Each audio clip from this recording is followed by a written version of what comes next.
Welcome to the Motorhome and Caravan Show with your hosts, Shane Malpass and Jason the Motorhome Man Reynolds.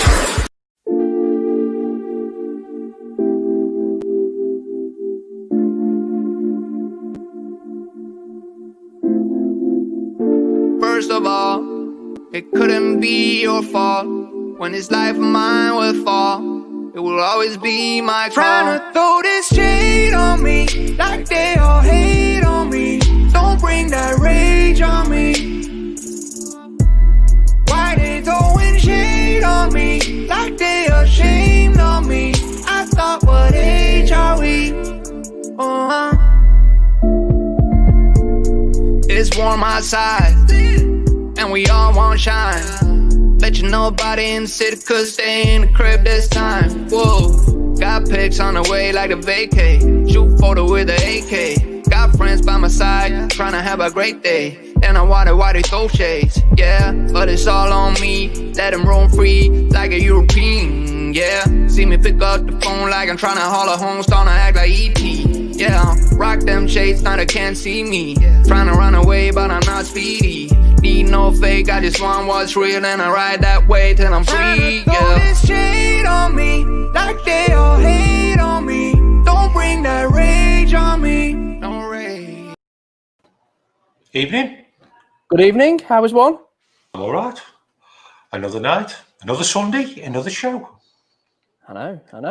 It's getting a bit wet and windy out there now, though. What happened last week? I'm still trying to work out what happened last week. It was a bit of a blur, in a good way. Good show, though. It was a good show. Yeah, good show that was, mate. I think, to be honest, if we hadn't have done so many shows, that'd have turned into a 3-4 hour ball fest, wouldn't it? Yeah, it was cut down nicely. I know my timekeeping wasn't very good on people's answers, but at least everybody got the point across. Yeah. So, let's move on, eh? So, tonight, I'm going to give you, Shane, a bunk beds motorhome under 6 metres. Which is quite a rare thing. You don't get many that short with that sort of layout, do you? Mark's going to show us a twin and a single axle caravan. Oh. Yep. John's actually doing a video of a campsite he's been to. No, he is. He is, honest. Let me have a look. He is. Let me have a look. He is. Yes. And ask Lee technical questions. So get your questions in. He's here from 7:30 till 8:30. So get your questions in. He'll note them down, make some notes with one eye on Liverpool losing, and answer some questions. What? Is it 1-0? Was that, Lee? I couldn't quite tell what you was holding up there. Yes, 1-0. 1-0 apparently. Yeah. Shall we crack on with it then? We shall, yes. Yeah, let's crack on. I'm going to show you, Shane, a motorhome with bunk beds under 6 metres. Okay, far away. Have a look at this.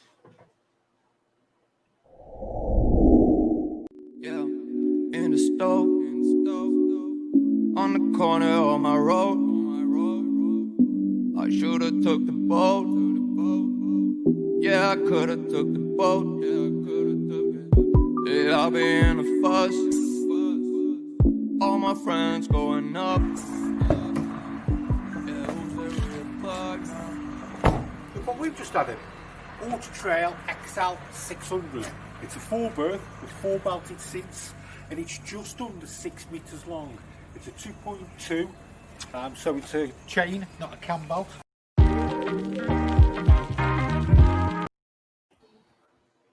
What's happened there?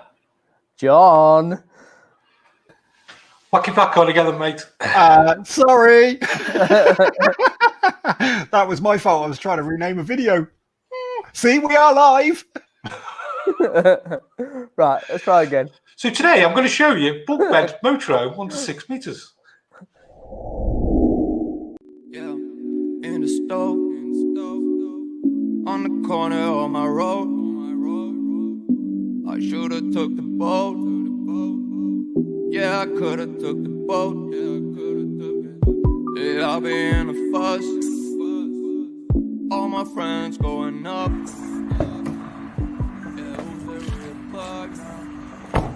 Look what we've just had, Auto Trail XL 600. It's a 4-berth with 4 belted seats, and it's just under 6 metres long. It's a 2.2, so it's a chain, not a cam belt, and it weighs 3,300 kilograms. So let's have a look inside this XL. So, as you can imagine, it's 6 metres, just under 6 metres, so it is quite a compact van. So while we're at the back, we'll start at the back. We have a bunk beds there, and then we have toilet with a separate shower, and then we have the hobs, grill, oven, fridge, and then we also have the sink. And then just moving towards the front, we have the living area. So what you can do, you've got your 2 belted seat belts here, and then this will come up here, so you can travel. So you can basically travel, and then this will make into a bed area. So this pops out, and then it will make up into it's not a big bed. Probably really I'd say is a single bed. So again, they are saying it's a 4-berth. Yes, you probably could put 2 kids here, but really big enough size just for an adult. And then we've got the swivel seats, which making quite a big living area. So what we've got here, we've got a big skylight, plenty of cupboard area all the way along. The main thing with the van is we've got the 2 bunk beds, so that is taking up a chunk of the room, but it's quite a compact van really, giving you everything you need. We do have a whale system for the heating and hot water, so that works off the diesel engine just like the lorries. The van is on a Fiat Ducato. It's got reversing camera, it's 5-speed with CD radio. Auto Trail XL, a compact van under 6 metres, so 2 adults and 1 child, it'd be absolutely perfect for. On the corner of my road, I should've took the boat. Yeah, I could've took the boat. Yeah, I'll be in a fuss. All my friends going up. Yeah, who's the real plug now? What's You're up? just showing off now, aren't you? Do you like that? I bet you can't even remember what motorhome you did. It was all about the drone. No, it's an Auto Trail 600 XL. 600 what? XL. Packed a lot in there, haven't we, for 6 metres? Yeah, I don't know. I can't work out whether it's a good layout or bad layout for the size.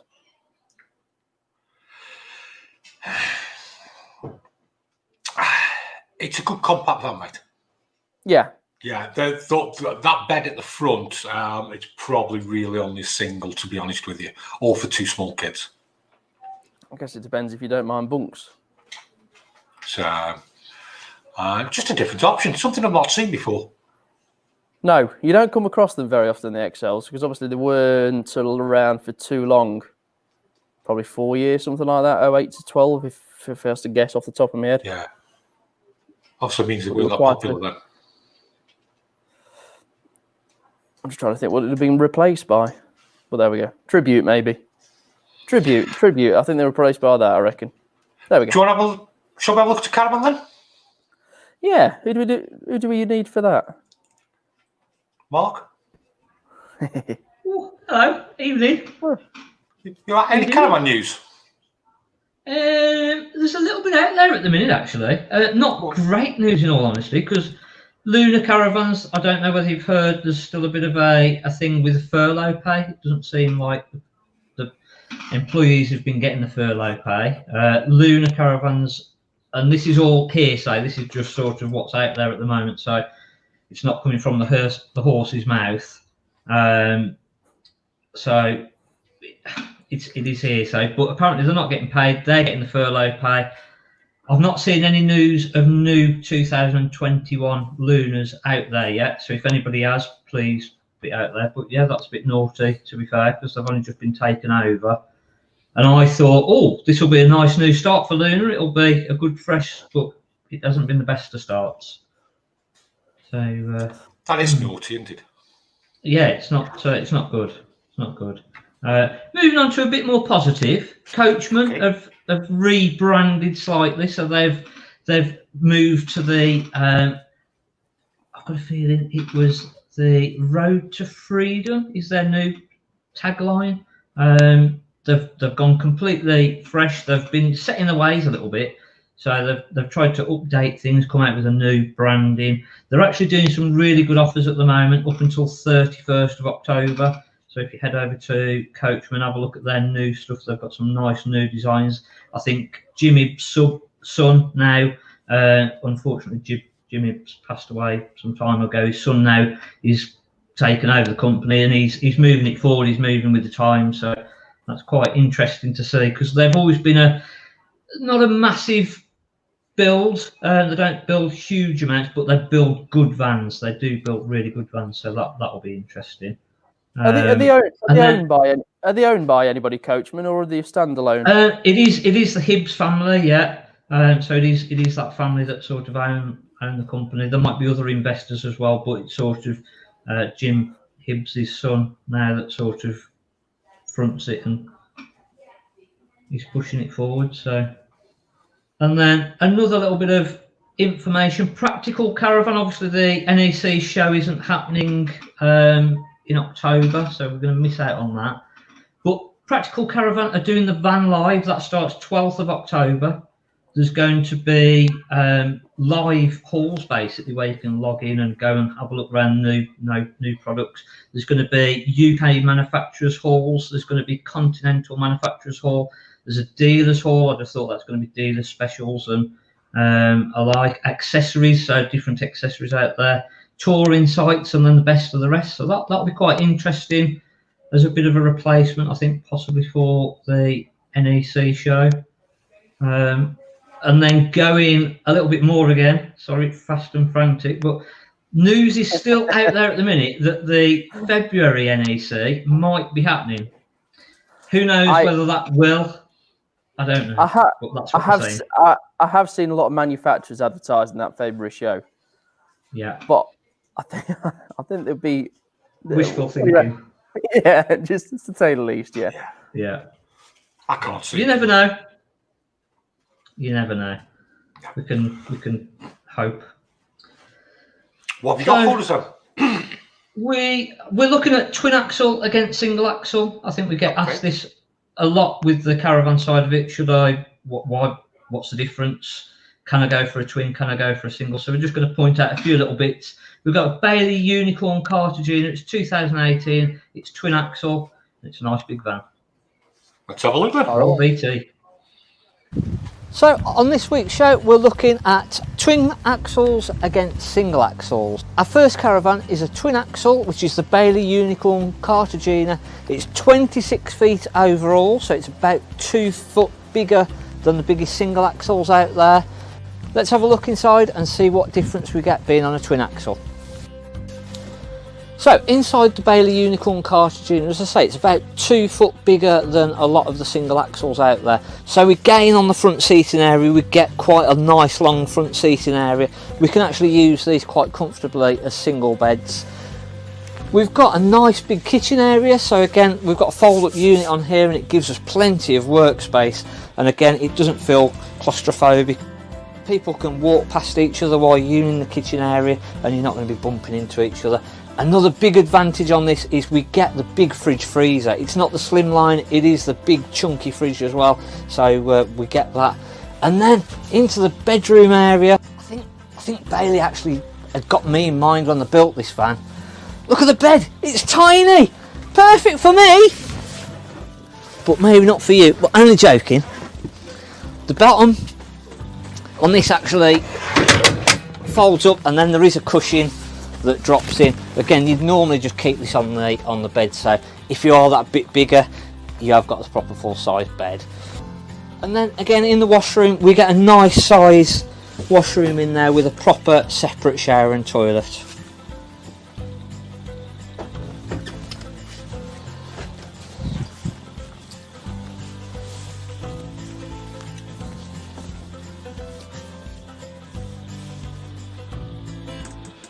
So being on the twin axle, we do just gain the extra length inside. There is fors and against for both. Personally, we prefer a twin axle, but we've not got any issues with storage and tow vehicles, etc. So it is, if you can go for a twin axle and you feel comfortable towing a bigger, heavier van, you do gain a lot, but again, you just lose out in the manoeuvrability. If you've got to push it around by hand, you definitely, I think we're going to probably need motor movers. That's a good looking van. I like that. Good size that is, yeah. And again, we're going to the twin, you get a bigger van. It's only 1,682, so it's not a big, heavy 2-ton van at all. So it's a good weight for a twin axle. So if you are restricted on your license, you could possibly just about squeeze in with your car and caravan under the 3.5 ton. It'd be very close, but it's possibly just about doable. But it just gives you that freedom of going for a bigger van if you want that bit extra space. It does feel a lot bigger van in there, and it does make a big difference. I think the only problem you do get there, though, is with having the bathroom at the back. If there's 4 of you sleeping in there, they've got to walk straight through the bedroom as well. Yeah. It's but not it's really a sort of a van where you could take family or friends away. It's more of a family van, isn't it? Yeah, it's a nice looking interior. That's very modern. Yeah, really nice. Very nice. Yeah, nice van that is, mate. All right, you've got a single axle for us later on, have you? Yeah, so compare the two. See you in a bit then. See you in a bit. See you in a bit. Good looking van that was, wasn't it? It was actually. I do like the twin axles if I was going to have one, to be honest. A similar reason to what Mark said, because you just get that extra little bit of space. Here's one for you then, Andrew Austin. Evening, everyone. I've been looking at the T58 motorhome as a possibility, but the videos that I have seen have either had no information about it verbally or had music on. What are your thoughts? So the sun, I'm assuming that's a Sunlight by Deathleth. They are at the more reasonably priced end of the market, but you can get some nice packs on them. I mean, I don't know about this year, but you can get the actives and so on, which puts sort of like the nice silver sides and alloys and bits like that on. I quite like them personally. They do tend to, was it the Deathleth, the Sunlight that we were looking at the show? I can't quite remember where there was that gentleman that kept coming into the video and butting in. Do you remember him? My new friend. Yeah, that's the one. I can't remember whether that was a Sunlights or not, but yes, they are definitely nice Deathless. Was it? Yeah, okay. Yeah, it was definitely Deathless. Yeah.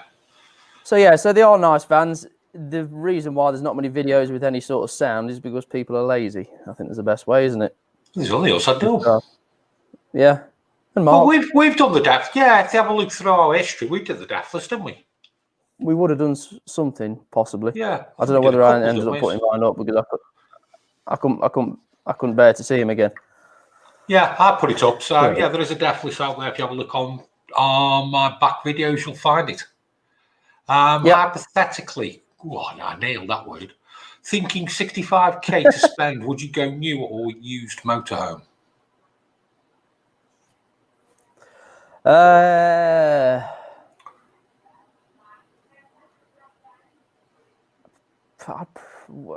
I'd probably go used. Yeah, I would. 1 or 2 years old. Yeah. Yeah, something like that. A year old, 2 years old maybe. So it's still under the warranty. As long as it's got its stamps in the book, all being well, so it's got its 5-year water ingress warranty and so on. We're right, because Lee also said go used. So we're right anyway. There you go. Shall we get the main man on? I'm a bit depressed at the moment. Is it still 1-0? No, it's 2-1.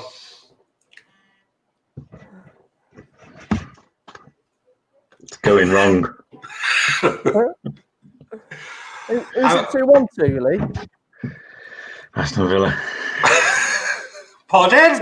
Sorry, I must be on. I got it. Yeah, it's all right. Don't worry, you don't need to hear it. Right, gents. I'm all right. What have you got for us, mate? What have I got for you? Well, I've had a few electrical calls over the last few weeks. Right.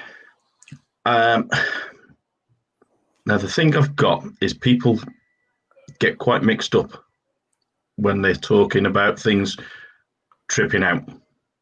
So I thought I'll give people a bit of a heads up. What do we mean by tripping out then, Lee? Well, I'm getting calls from people saying I'm putting things on and things are tripping out. Now, obviously, if things are tripping out on the RCD side of things, then you've got a fault. If it's tripping out on an MCB, then you're overloading a circuit majority of the time, unless there's a faulty MCB or such. Right. What's the difference? Yeah, what's the difference? Right. And what did it mean? Right. This is what I was going to do, but you're just jumping in. Right. So the difference being, you have two parts. You'll have the RCD, which is a residual current device. Now that protects the van against earth leakage, etc. That's the one that you have that's got the little test button on it. Yeah. Have you got a picture of that? Right, you should so have. which one do you want? Sent it, yeah. Do you want Lee 1? The Yeah. RCD. The RCD. Well, you just put it as Lee 1. I'm going to go with Lee 1. That's the wrong No, one. that's an MCB. Oh. That's the one. Right. So that's your RCD. So you've got a little test button on there, right? Now that will trip when you've got a fault with something. Now I also get a lot of calls where people will say, I've got no power in the van, nothing's working in the van. A real easy way to test if it's anything with your van is to press that test button, because that test button will only trip or flick off when you press the test if there's power connected to the van. So if you press that test button and it doesn't shut off, then you've got no supply coming to the van. Okay. So that one there is for protection against faults on the electrics. Now the other side are the MCBs. They're your miniature circuit breakers. So the numbers that these were, so the first one was 2 and the second one was 1. In terms of the photos. What was the score again, Lee? Wrong. Sorry, go on. It's going to be one of them nights, is it? Yep. There's plenty of time, yeah, it's plenty of time. Could be worse, could be 3-1 now.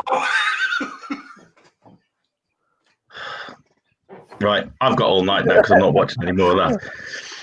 So here we've got our MCBs. Right, now they're your circuit breakers. Now this is where people get confused because they'll knock one of these off and think that there's a fault with something and it's tripping out everything. Now if you look on there, you've got a C10, a C16 and a C10.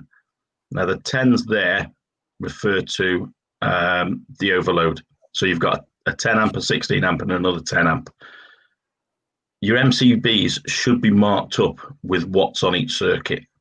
Don't take that for granted that they will be, because people will add things on and they won't be marked up. But the big thing is those will go off when you overload your circuit, not with a fault.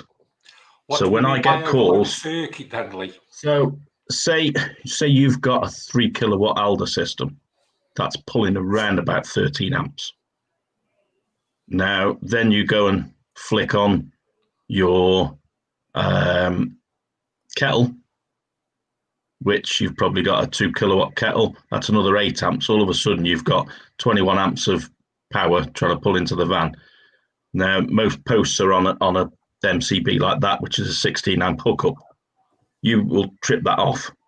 Yeah, I get a lot of calls of late, and I think it's a lot of people who are new to caravanning and motorhoming who don't understand what's tripping. When you say, are you tripping your RCD or your MCB? And they'll say, not sure, until you try and explain it.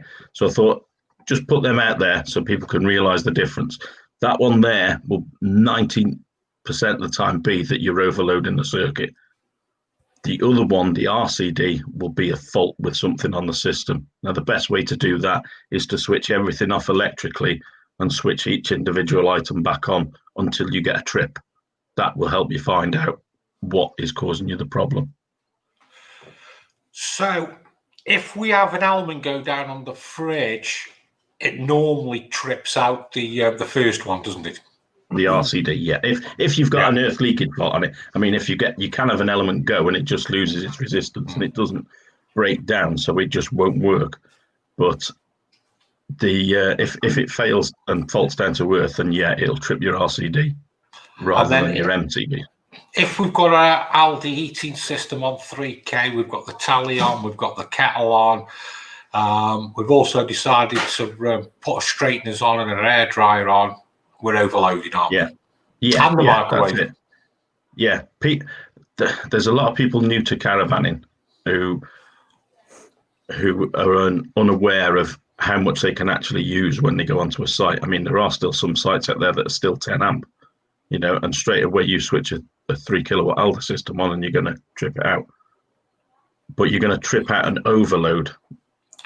I think we have to think a little bit different when we're in the caravan or the motorhome, don't we? Like at home, we're spoiled, aren't we? Yeah, that's right. Your MCBs are basically a replacement for the old fuse type system. So when you used to have the old cartridge fuse in your board at home and things like that, with the old wire fuses as they used to be some time ago, those were replaced with an MCB, which is basically the 230 version of a fuse. Just very quickly, I'm just going to jump in there. So I finally got the keys for my house this week. Now, would this do the job? Yeah, I think you could do a new one, mate.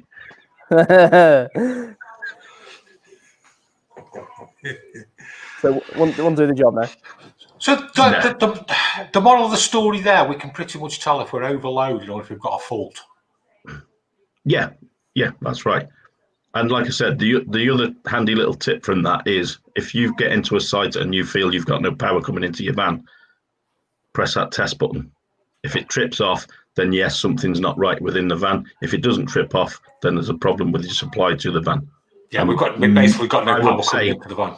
Yeah, I would say I probably receive about 20, 30 calls like that a year, right? And 95% of the time I will say, press that test button, it doesn't trip off, they go outside and it's a problem with the supply. Okay, it's 4-1 now. Better not be, otherwise you'll... There's a promise you. My phone won't work. You just put that up. Seriously, it's 4-1. It's 4-1. There you go, Lee. Look, that's... Lee. Oh. Anything else, Lee? I don't know. I've lost the will then. Okay, why just subs for a little bit? If you want to get any more questions on, he's here till about 8:30 to answer any questions. We'll see you in a minute, Lee, eh? Yeah, all right. Cheers. Bye. Oh, love it when a plan comes together.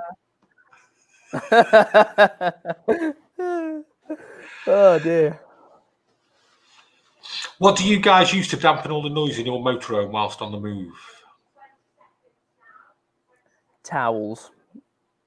It depends what I've got, because basically when we go out to buy something, it's an empty shell. Or sorry, not an empty shell, but there's nothing in it. So it is only the grill pan which we take out, and then the glass over the hob that bounces up and down. So something under there. What about you, Jason? Nothing. I mean, the other thing I do use is a set of headphones. That tends to dampen out the sound. Yeah, just turn the radio up. Yeah. You got 2 kids, they make enough noise anyway. You just become immune to noise. Shall we have a look at the campsite? Shall. Evening. Evening, you all right? Again? Yes, I am. You? Yeah, what have you got for us? Tonight, we are looking at one of my go-to campsites for autumn and winter camping. It's not a million miles away from us, but it's one of our little go-tos. And in a way, I begrudge putting this up because it's our little secret. It's our little gem of a site that's not a million miles from home, but it has some amazing facilities and fairly reasonably priced as well. But let's have a look at the video, and we can chat about it afterwards. Okay. Shane, run VT. Is this the one that we've already seen, by the way? It's number 10, the one I tried to rename while the other one was going.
Right, so this is the swimming pool area at Lincoln Farm Park. This is pool 2. What do you reckon, dude?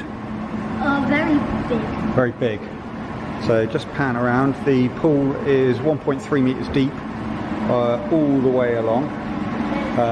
There is a small child's pool there, which is a bit smaller. Starting to steam up. The camera's starting to steam up. Give me a second. So there's the small child's pool there, and there's also a jacuzzi, spa pool. We've got showers, a steam room, and a sauna over there as well. And there's toilets, ladies and gents toilets here. So everything you need. There's lockers in the changing rooms. There are people in the changing rooms at the moment, so I'm not going to show you the changing rooms, but there are lockers in there. But to be fair, we generally just bring our stuff and put it in on the chairs here. They're happy with that. So just give you a quick look around. It's lovely, it's nice and warm. Pool's nice and warm. Oh, there's loads of chairs. There's loads of chairs, yeah. There we go. So that's a quick look inside the pool area at Lincoln Farm.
I love that site. That's a nice clean site, isn't it? Mate, it is. It really is a little gem. So it's called Lincoln Farm Park. It's just outside Oxford, in a little village called Stanlake, and we've been there. God, so many times. It's open all year round now, and you can get pitches from £24 a night. There are 72 pitches. and 24 of those are fully serviced, and it can even accommodate motorhomes up to 38 feet. We've seen some absolutely huge motorhomes on that site. It really is a little peach, and the best thing, like I say, for us, it's got 2 swimming pools, it's got a gym, the sauna, jacuzzi. You can even hire it out just for your family, and probably pre-COVID, we've done it before where we've hired it out, and it's just our friends that are there. We hire the pool for an hour, and kids jumping around, loving it. Absolutely brilliant. As you saw in the video, there's a pub just on the entrance to the site, which is a good one. But a little top tip, if I just bring up this one here, there is a just outside the camp, outside the campsite where that pub was. You go across the road, and there's this walk, and it's called the Windrush Path Walk. And you follow the walk along, and it takes you through some amazing scenery all the way through, little foresty areas, and you end up at a place called the Rose Revive Pub. Now, you actually come past this pub over the bridges as you're coming towards Stanlake to get into the campsite, and they serve amazing food. They're dog friendly, and it's a good hour and a half, 2 hour walk. Now, we tried it last time we were there was February, and all the fields were flooded, so we couldn't do the walk all the way to the Rose Revive pub. But just for during the summer months, or when it's dry, a walk from the campsite with the dogs, kids, or just yourself down to the pub, couple of little pints, sit out overlooking the river. There's a massive beer garden, have a pint, and then a little wander back, and you're completely off-road. It's a lovely little place. Really is a nice little site. You've done yourself proud with that one. And I made it myself. Yeah. Thank you. What was the piece of concrete at the water? Piece of concrete? That- That's a... Shane will know that. What's it called, Yeah. Shane? Oh, to me, it looks like an old watch out post. Yep, it is. I'm guessing it's got the slats in the side so you can look That's through. it. Yep. And you go over see the bridge on the right-hand side. You walk across the bridge. And were they called? I want to say a pillow box. Pillow box. They were pillow boxes. Yeah, you're right. Yeah, Pillow boxes. Yeah. But no, They put it in a funny place, though, didn't they? It really is. Like I say, even over the winter, it's a lovely site, and like I say, that's one of our local go-to sites. And just because of the facilities there as well, you can entertain the kids. There's a big play park, and in fairness to the owners, they've invested a lot of money into that site over the last 12 months. There's a new play park there. The grounds are always really well kept. There's a small dog area, an off the lead area. It's not huge, but it's almost like it runs the length of the one side of the campsite. And enough for the dog to come off, have a little run. But like I say, you don't have to go far to be completely in the sticks. It really is. It is a little gem. And like I say, I was a little bit, shall I put this one up? Because I don't want everybody hearing about it. That's a nice campsite, mate. It is, yeah. Nice So you can book online. Just have a little look on Google Lincoln Farm Park, and it'll come up. And certainly if you're traveling down, or if you're in this area, have not been to that site before, then certainly worth a punt. Certainly. Okie dokie. You've done yourself proud. We'll see you in a bit, matey. See you in a bit. Good job. He's done well there, hasn't he? I know. I've got a long list of jokes written down about him not doing any work. I know. I'll have to save them for next week. They'll come back. Yeah. Yeah. Shall we have a look at the caravan? We shall. Let's get him back on. Hello again. Just before you go, Giles, just before you start, Mark, if you want to get your questions in for Lee, any technical questions, any advice, anything you want to know, get them in. We'll be bringing him on again another 15 or 20 minutes to answer any questions. So what have we got, Mark? So we're going to look at a single axle this time, same sort of layout. So let's have a look at what the difference is if we go for that layout on a single axle, which will be smaller. Roll VT. So our second video is of the Lunar Quasar 574. Now this is on the single axle So it is a smaller van. It's about 24 foot overall, so it's about 2 foot difference. If you want to, well, I really don't mind. That's how much I want you. Yeah, yeah. I know it's only been 3 weeks, and you're a little insecure. But let me tell you what I'm feeling. Let's have a look inside and see where the difference is. So inside of the caravan, we've got noticeably smaller front seating area. These are smaller. Again, I can probably lay out, to be fair, it's probably enough room for me, but it might not be for you. We've got a good sized kitchen area, and again we've got a little fold up extension, so it does make into a huge amount of preparation area. We've got the smaller fridge freezer, and then moving towards the back again, we've got the transverse island bed. It's a bit bigger bed, this one. It might be too big for me, to be fair, this one. No, that's not too bad. It does still extend out, so you can pull out and just add a little bit of extra room if you want, but it does then just create it a little bit tighter around the bed. Again, we've got the big washroom at the back, not quite as roomy as the twin axle, but it's not a bad size. Make a mistake, promise you that I'll change. I'll do anything for you. So I think it's quite clear to see, being on the single axle, we've got to compromise. We've got to be a little bit shorter, so shorter front seating. Kitchen area is still a good size, but we don't get that big fridge freezer, and then just a little bit smaller towards the back end. But again, obviously a lot easier to manoeuvre.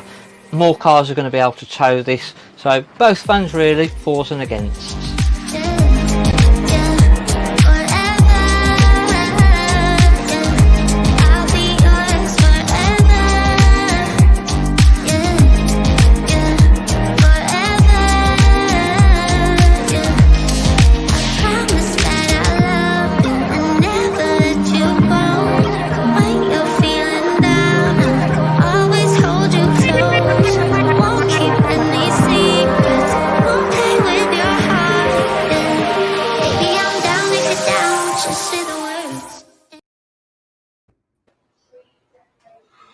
Can I just say, your videos are getting better and better. Yeah, it was not bad, that one. I'll need to get the drone out a bit more, but the weather wasn't great this week. With the little sneaky subscribe thing at the end as well. Did you like that? Get that video. Come on, people, get over. Right, Caravan. Take some beating that first one did. Yeah, that wasn't. That was only $13.90, that one then.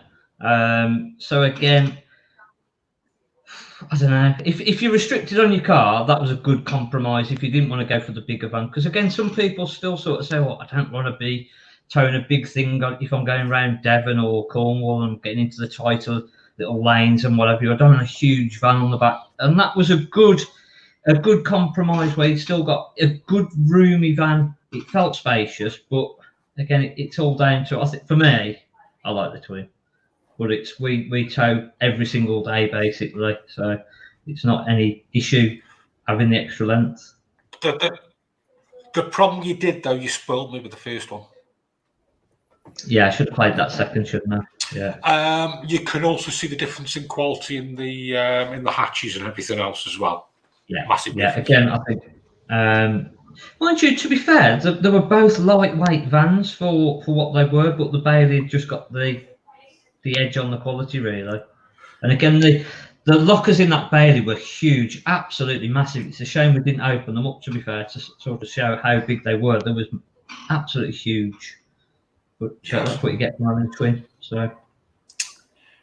I can see with the other van as well. Obviously with the towing side of it as well.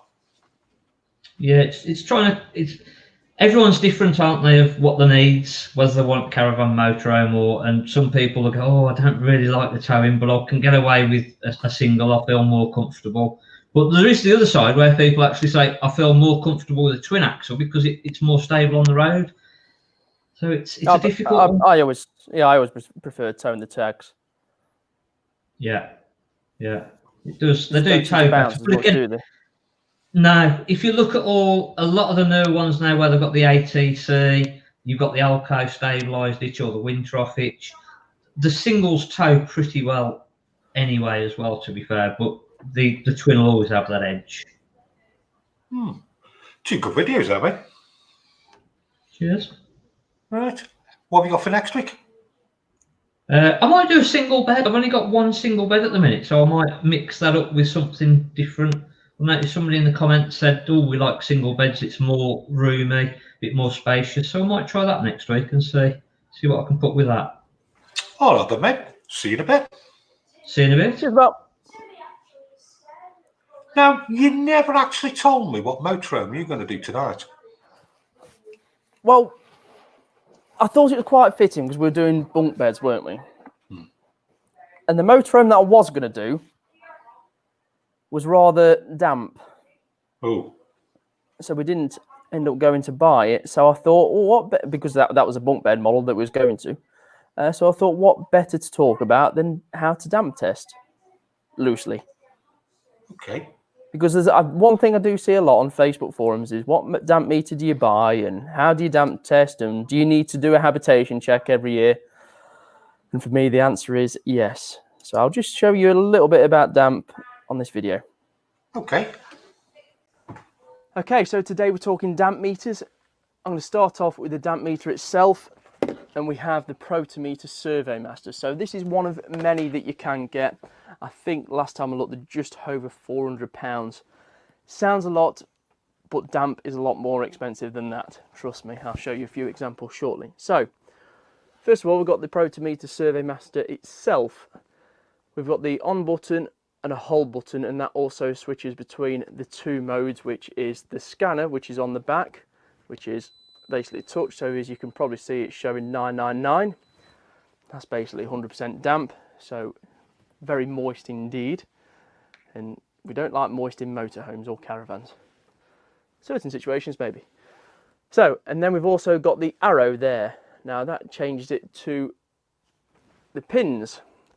The pins are under this. Now this is the more traditional way to damp test your motorhome. You put the pins into the wood, and as you can see, that does hurt, yes, but it's reading as it's moist. Moisture meter. So yeah, so let me show you a couple of examples. Like I said, these are just over £400 I think of now, but well worth the money. And for me, the damp meter that all the professionals and anybody should be buying when they get one. Let's go and have a look at some examples. Okay, so this is a very good example of damp indeed. You can see there's a strip that goes all the way through of blue. Now, there's a couple of myths out there. One is you can always see damp, and one is you can always smell damp. I'm struggling to think of any times I've really ever been able to smell damp in a motorhome. It's either a meter reading, blue staining like this, which really doesn't look good, or it goes soft and you can feel it, or it even goes pimply. So, as you can see, it is blue there, but it doesn't necessarily mean it's going to read, even though it has been leaking, and that is, at the end of the day, what has made it go blue. But if you go up to this far end, it is at 100%. And it's a great example. I mean, even, you can't quite see it, but on this shelf just behind, there is mould where the water has sat and just not gone very nice. Now there's another one I'm going to show you next, which is completely different and probably unexpected to a lot of people. Again, it's a bit of the myth.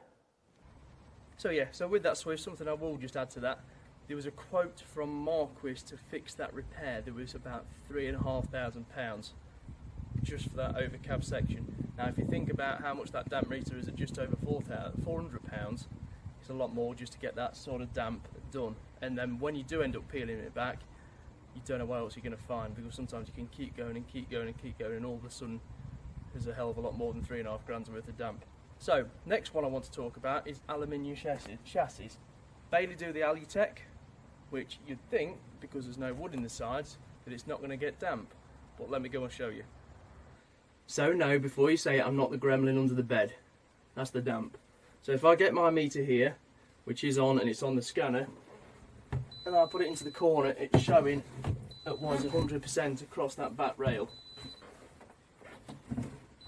Now, just because the sides are aluminium doesn't mean the floor isn't, and it's something you really do need to keep an eye on. People do think because they've got the aluminium sides, like on the Baileys and the Heimers, that you don't get damp, but you can. So this has had 7 services, bearing in mind, so it's had every service which you should be doing. So the customer's done everything right.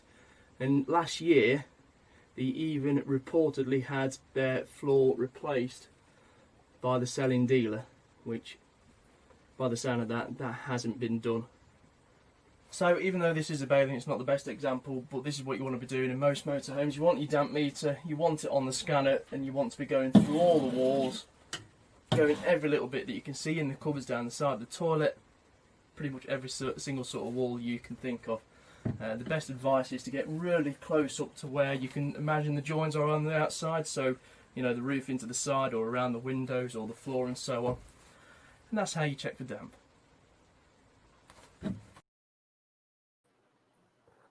That's a good video, mate.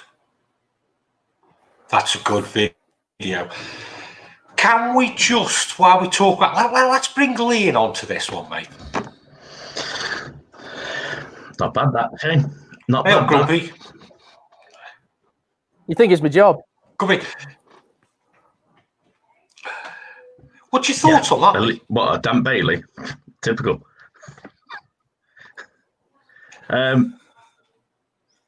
No, okay. Let's just, where that floor basically was damp is, did anybody notice the hatch underneath the bench? There was a hatch there with that plastic tray. And what happens is the rubber's on and perish, the water gets through the hatch and it sits underneath the tray. And it was a common fault on the Baileys there with that tray. And then if you notice now on the newer stuff, they've stopped doing the hatch. It was also on the front lockers, on the front corners. Right. Is that caravans or motorhomes? Caravans, that was. They had the same type of door. It was on the caravans, and they had that underbed one, same on the motorhomes and the caravans. And it was a real common fault. They were classed, actually, the front ones as wet lockers because they had a plastic tray in, and they 90% were wet. They really were. And they did away with those and started changing the lining of it so that it wouldn't show as damp. And it was a different interior to them. And that was up to about 2015, I think. And then a couple of years ago, they did away with those lockers altogether and changed the design on the caravans and then put in a roof strap. And they're even worse because you've got a gap now, you know, of about so big between the two panels. And then they put a T-piece in there with sealant on it, and they leak just as bad. I mean, you get it on all makes of van. It's not just Baileys. But yeah, it was interesting. You actually say about using the Survey Master there. I mean, that's the one I've got. I've got two of those, and I've got the Protometer Mini as well as a spare. But one thing you never mention, I mean, you get a lot of people, and I see people who've wanted to go and have a look at vans, and they've gone with a damp meter and they've just jabbed those pins in the wall, and they make such a mess. A lot of modern vans, such as the Alutechs, the new Swifts, Sprites, those sort of vans, and Lunas, they're not wooden walls. So you go along with a pin and try and jab a pin meter into the wall, you're going to make a right mess. And you know, if that was my van, I was trying to sell it, and someone come and did that, I'd be absolutely fuming. I mean, AWS procedures for damp testing is we always use the scanner part of the meter, and then if there is any damp shows, then you investigate then with the pin side of the meter to get a more accurate reading of what's what. But yeah, that was good, that, Shane. I've seen Rob B's come in with a question on there that sort of follows on from it as well. In the winters, we're covering the motorhome with a cover to reduce damp. If your caravan doesn't leak, putting a cover on, in my opinion, won't make any difference. The best thing you can do for winterizing it, if you're going to be leaving it for sometimes, take the cushions away from the walls, open up the floors, make sure the ventilation's safe. I mean, people say about putting moisture traps in and everything. I don't see the point unless you've got damp in the van already. Then it's a pointless thing. And again, like Shane said, with the seeing it and smelling it, by the time you can smell damp in a caravan or a motorhome, it's too late. It's a point then where it needs some serious repair work doing. What are the main common traits with damp then? What you're finding? Right, we get damp in a motorhome or a caravan. What's the main common cause, would you say? Water ingress. Yeah, I know that. Where's it coming from, man? Would it be through the hatches, or would it be through not resealing the van, or what? I mean, it could all depend on the age of the van as well, can't it? I mean, an old van where the seals are now starting to degrade, that it can be from there. It can be around roof lights. It can be around door hatches. It can be around wheel arches. Elders are quite common to wheel arch leaks on the caravans. Eldest in the motorhomes as well, just under where the pop-up seats are at the front. Yeah, it's terrible. It varies from van to van. I mean, it can get in anywhere, and the thing is, once it gets in, it can travel. Once that water starts finding a way in, it'll find a route to go, and it'll find its easiest route. And it may be that, I mean, I've done damp repairs before where you're thinking it's at the front of the van. You know, the main patch of damp is at the front of the van, and when you start stripping wallboard back, you find it's actually coming from in a wardrobe a bit further back. And but it's just been tracking down the wall. That's right. That's what a bit like I was saying with the first motorhome is, it's been quoted $3,500 from the dealer to fix it, but it doesn't mean it's going to stop there. That's an estimate rather than a quote. You don't know how far it's come or gone. Especially with that Bailey, though. Especially that Bailey, that's the seals on the hatch Bailey, isn't it? Yeah, it's a real common problem with those, and like I said, the same on the front. Go on. Sorry, mate, just a quickie. Quest for Camper, are you less likely to get damp in a van build rather than a coach build? Depends how well it's built, to be fair. I mean, if you start the minute you start drilling holes in anything, if you don't seal it up properly and make sure that it's properly sealed, then you're just as likely to get damp. The main ones you're going to get damp from a van build is either through the skylights or the windows, aren't you? Yeah. Same as the auto slippers on the monocoque. Yeah. The problem what Shane's done there by doing that video is opened a can of worms, because we could do a whole show on damp, couldn't we? Really? Oh yeah. Oh yeah. We could do a whole month's worth of shows on damp. Yeah. Would you say nearly every van had got some form of damping? Shane, you're nodding. Yes. It's obviously got small readings, but it's a majority more rather than a minority. Yeah, what people say, I mean, I give people a damp report and they'll have all the figures on of what the readings are throughout the van, and I'll say, okay, yeah, you're ranging between 12 and 14%. You might have a 15% here, but they go, oh, so do I need to speak to one? No, they're perfectly acceptable readings. A damp report should give you the numbers for the readings throughout the van. If you get a damp report that says to you, all okay, 10% all over or whatever, right? That's not a damp report. You know? Lee, just cut in there, mate, and that's my biggest bugbear there. How many habitation reports do you see with that on? I see loads. The ones that I've done that they've bought the van the first time, and it just says, all okay, no issues. Well, okay, one thing I say to people, yes, your van might be 8% all round, and that back corner might have a 14 or 15% reading. Next year, that reading could be 16, 17%. Yeah. But because we've picked up that it's slightly higher than the rest, next year, because that's creeping up, we can investigate now. Is that an issue that's developing? Yeah. Or in a few months' time, is that an issue that's developing? And that Bailey there that Shane showed us, mate, that didn't happen overnight. No. The worst thing about that is he has had all the 7 stamps in the book, and only 10 months ago, I think it was, the dealer that sold it to him, that's also done the services, has said that they've done the floor on it. And I reckon another year or so, you'll be able to put your fingers through that floor. How long? Let's be realistic there, Lee. Right. That should have been picked up probably 2-3 years ago. Yeah. But no. To be fair, saying that, I've just had a motorhome in. I mean, I know the guy who owns it. He's paid 70 grand for this van last year, and when he went to pick it up, when he bought it, they rang him and said that it'd been broken into and a load of stuff stolen out of it. Now they put him a new satellite on it, put him new cupboards and everything in it.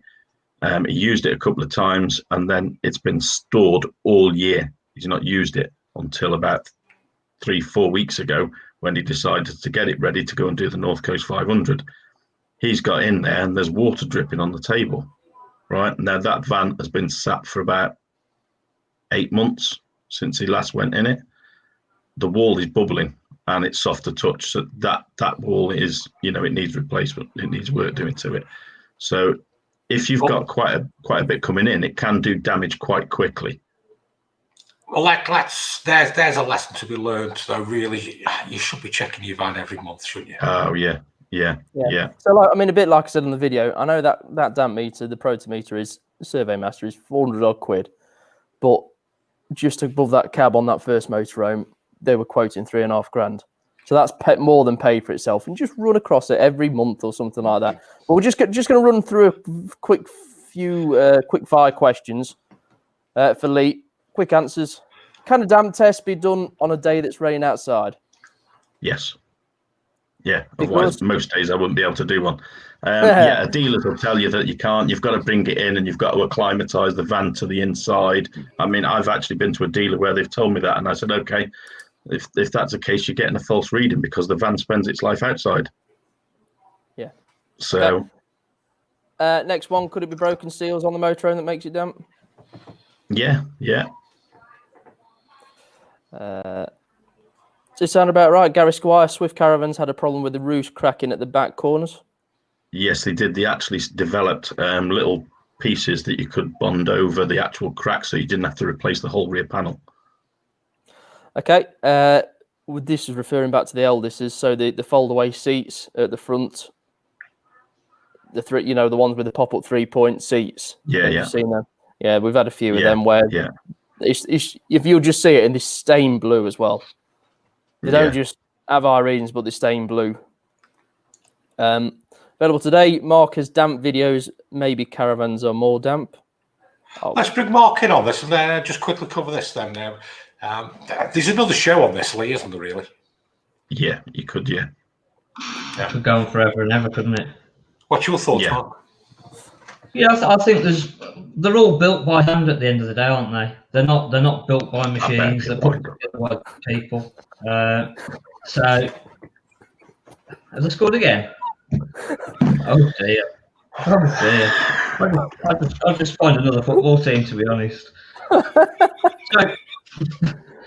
they're put together by people. It's not just caravan and motorhomes that are leaking in stuff.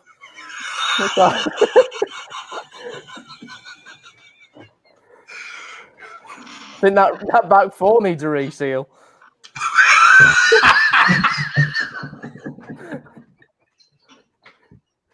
Sorry, Mark, carry on. Yeah, carry on, Mark. I think we should carry this on a little bit longer. So, they're put together by people at the end of the day, aren't they? And unfortunately, things can get missed or seals can get broken down. It's a box or a motorhome that's going down the road, wiggling and jiggling and bumping around, and seals can break down, and that's why you should have it serviced every 12 months. And again, people should be in there looking, and I think there's not any difference between a motorhome and a caravan at the end of the day. The way that they're built is essentially the same, so you get the same leaks as you will on caravans and motorhomes. This is a good question here. Can you recommend a cheaper non-invasive damp meter? The cheaper damp meters are shocking, aren't they, Lee? Some of them are. There are a couple of good ones out there that are around about the 80, 90 quid mark. I can't think of the name off the top of my head. What I will say with a non-invasive meter, the scanner type meter, if you've got wall brackets in the walls, which you will have metal brackets placed around the walls, it will pick it up as a reading. And then you suddenly panic, and you normally hit one of them when a customer suddenly brings you a cup of coffee out and they go, "Oh, my van's damp." No, it's all right. It's just a bracket in the wall. Yeah, but you'll have to find out the name of that. You'll have to find out the name of those two for the next time. Yeah, it's a good idea.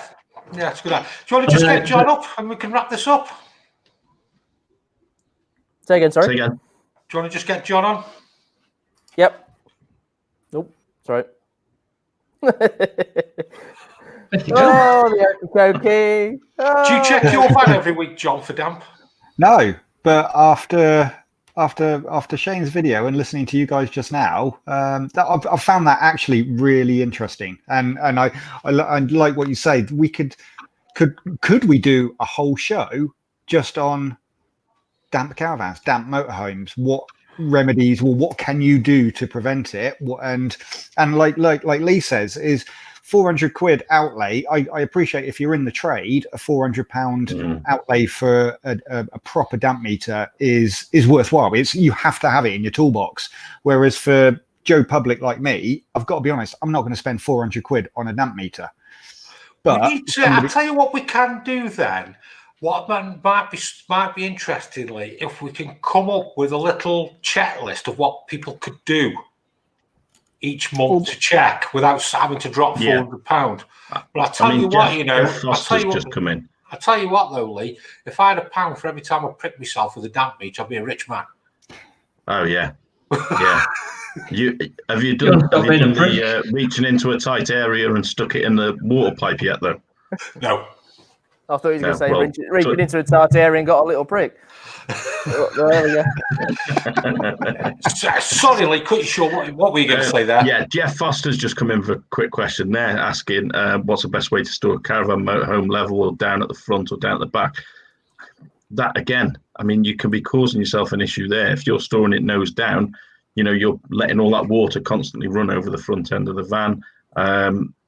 Same if it's going off the back. I mean, really, it's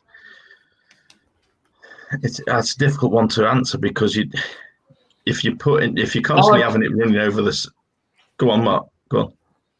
I would go with a slightly, because there's nothing worse than having the water pooling on the roof, and that's what I've always said to people. You're better off with a little bit of a runoff, but not huge, where it's just where it's not going to pool on the roof is the biggest problem, because that's going to degrade seals around roof lights and things like that as well, isn't it? There? Yeah. I mean, awning rails as well. That's another one. I tell you what, we're going to expand this again, I think, in a few weeks' time, don't you think? Let's do a checklist of something that we can come up with, and let's see what products are out there. And you've opened a can of worms there, Shane. But yeah. I hope everybody's enjoyed the show. We'll see everybody next week with motorhome reviews, campsite reviews, Ask Lee, and John's videos. Everybody take care. Have a good week all. Bye-bye. Take care. Bye.